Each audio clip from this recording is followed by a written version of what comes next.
ಬಹು ಆಯಾಮಗಳಲ್ಲಿ ಬೆಳೆತಿರುವಂತಹ ಈ ಒಂದು ಪ್ರಕರಣದ ಚರ್ಚೆ ಚೌಕಟ್ಟನ್ನ ನಿರ್ಧರಿಸೋ ಪ್ರಮುಖ ಪ್ರಶ್ನೆಗಳು.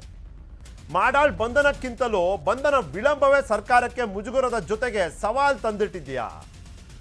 ಯಾಕೆ ಕೇಳ್ತೀವಿ ಅಂದ್ರೆ, ಇಷ್ಟೊತ್ತಿಗಾಗಲೇ ಒಂದು ಅರೆಸ್ಟ್ ಆಗಿದ್ದಿದ್ರೆ ಈಗೇನು ಹೇಳ್ಕೊತಿದ್ದಾರೆ, ನಾವು ಲೋಕಾಯುಕ್ತನ ಕಟ್ಟಿದ್ವಿ, ಲೋಕಾಯುಕ್ತ ಕೆಲಸ ಮಾಡಕ್ ಬಿಟ್ಟಿದ್ದೀವಿ, ಸ್ವಾತಂತ್ರ್ಯ ಇದೆ ರಾಜ್ಯದಲ್ಲಿ, ಹಾಗಾಗಿ ನಮ್ಮ ಸರ್ಕಾರದ ಶಾಸಕರ ಮೇಲೆನೆ ಈ ರೀತಿ ಕಾರ್ಯಾಚರಣೆ ನಡೀತು. ಬಂಧನ ಆಗದೆ ಇರೋದು ಇಲ್ಲಿವರೆಗೂ ಇವರೇನು ಹೇಳ್ಕೊಂಡ್ ಬಂದಿದ್ರು ಅದನ್ನ ಡ್ಯಾಮೇಜ್ ಮಾಡ್ತಾ ಇದೆಯಾ? ಇನ್ನು ಜವಾಬ್ದಾರಿಯುತ ವಿಪಕ್ಷವೇ ವಿನಾಕಾರಣ ಅಂದ್ರೆ ತಪ್ಪಾಗ್ಬೋದು, ಕರ್ನಾಟಕ ಬಂದ್ಗೆ ಕರೆ ಕೊಡೋದು ಎಷ್ಟು ಸರಿ, ಸಮಂಜಸವ? ಯಾಕೆ ಕೇಳ್ತೀವಿ ಅಂದ್ರೆ, ಇವರೇ ಸರ್ಕಾರದಲ್ಲಿದ್ದಾಗ ಎಂತೆಂಥ ಪ್ರಕರಣಗಳು ಘಟನೆಗಳು ನಡೀತು, ಕನ್ನಡಕ್ಕೆ ಸಂಬಂಧಪಟ್ಟಿದ್ದು, ಕಾವೇರಿಗೆ ಸಂಬಂಧಪಟ್ಟಿದ್ದು. ಬಂದ್ ಅನ್ನೋದು ಯಾರಿಗೆ ಸಹಾಯಕ ಆಗುತ್ತೆ?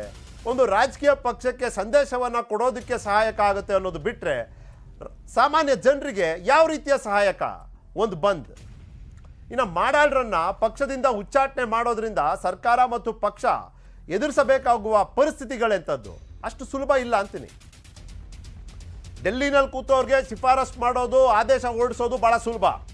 ಸ್ಥಳೀಯವಾಗಿ ಇಲ್ಲಿ ರಾಜಕಾರಣವನ್ನು ಎದುರಿಸ್ತಿರೋಂಥವ್ರು ಮುಂಬರುವ ಚುನಾವಣೆಯನ್ನು ಎದುರಿಸಬೇಕು ಅಂತಿರುವಂಥ ರಾಜ್ಯ ಘಟಕದ ಬಿಜೆಪಿ ನಾಯಕರಿಗೆ ಇದು ಒಂದು ರೀತಿಯಲ್ಲಿ ನುಂಗಲಾರದಂಥ ಒಂದು ತುತ್ತು. ಯಾಕಪ್ಪ ಅಂದರೆ, ಅಲ್ಲಿ ನೀವು ಉಚ್ಚಾಟನೆ ಮಾಡಿದ್ದೇ ಆದರೆ ಯಾವ ರೀತಿಯಲ್ಲಿ ಜನ, ಕಾರ್ಯಕರ್ತರು, ಸಮುದಾಯ, ಬಂಧು ಬಳಗದವರು ಇದನ್ನು ಅರ್ಥೈಸ್ಕೋಬೋದು ಅನ್ನೋ ಪ್ರಶ್ನೆ ನಮ್ಮ ಮುಂದೆ ಮಾತ್ರ ಅಲ್ಲ, ರಾಜ್ಯ ಘಟಕದ ನಾಯಕರ ಮುಂದೆ ಕೂಡ ಇದೆ. ಮೊದಲು ನಿರೀಕ್ಷಣಾ ಜಾಮೀನು, ನಂತರ FIR ರದ್ದಿಗೆ ಕೋರಿಕೆ. ಕಾನೂನಾತ್ಮಕವಾಗಿ ಇದನ್ನು ಹೇಗೆ ಗ್ರಹಿಸ್ಬೋದು ಅಂದರೆ, ಇಲ್ಲಿ ಚರ್ಚೆಗೆ ಆಸ್ಪದ ಇದೆ ಅಂತ ಫಸ್ಟು ನಿರೀಕ್ಷಣಾ ಜಾಮೀನು ಕೇಳ್ತಾರೆ. ಅಂದರೆ FIRನ ಒಪ್ಪಿ ಕೇಳಿ ಮಾಡೋ ಅಂಥ ಒಂದು ಕ್ರಮ ಅದು ನಿರೀಕ್ಷಣಾ ಜಾಮೀನು. ಅಂದರೆ ಹಿಂಗಾಗೋಗಿದೆ ನನ್ನ ಮೇಲೆ, ಹಂಗಾಗಿ ನನಗೆ ನಿರೀಕ್ಷಣಾ ಜಾಮೀನು ಬೇಕು. ಈಗ ಆ FIR ನಾವು ಒಪ್ಪೋದಿಲ್ಲ ಅಂತ ಹೇಳಿದ್ದಾರೆ. ಘಟನಾ ಕ್ರಮದಲ್ಲಿ ಯಾವುದು ಮೊದಲಾಯಿತು ಅನ್ನೋದು ಭಾಳ ಒಂದು ಪ್ರಾಮುಖ್ಯತೆಯನ್ನು ಪಡ್ಕೊಳ್ಳುತ್ತೆ. ಕಾನೂನು ತಜ್ಞರು ಇರ್ತಾರೆ ಇವತ್ತು ಚರ್ಚೆಯಲ್ಲಿ, ಅವ್ರೇನು ಹೇಳ್ತಾರೆ ಅಂತ ಕೂಡ ಕೇಳೋಣ.